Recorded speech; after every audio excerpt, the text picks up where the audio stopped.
My friends, let's make your solos that much better right away. We're going to talk about two things: rhythmic phrasing, which I have talked about a whole lot, and sing-alongable melodic solos. And what I mean by that is moving up and down in your melodic lines by a second or a third. No jumps any bigger than that. It sort of mimics the human voice as we're speaking, and it's really digestible to the ear. What's really nice is if I'm in A minor here and I do that,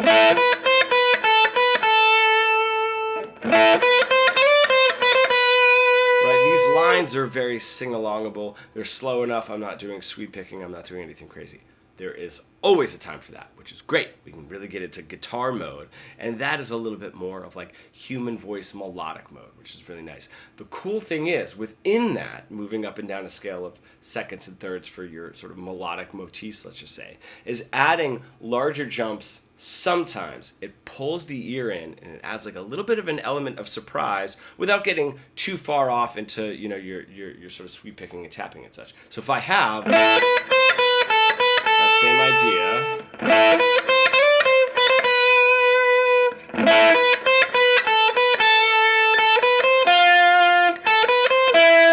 right, those larger jumps just sort of pull you in a little bit more. Now, if we do it too much, it's going to sound a little bit random. Right? Little too random. But they're really nice to throw in for that sort of melodic part, right? Before you get into the tapping and the sweep picking and such. If we're doing that and we're combining it with interesting rhythmic phrases, so getting out of 1 and 2 and 3 and 4 and 1, 2, 3 and 4 and right? Just that kind of stuff. We can develop a huge, robust vocabulary of really, really great guitar lines.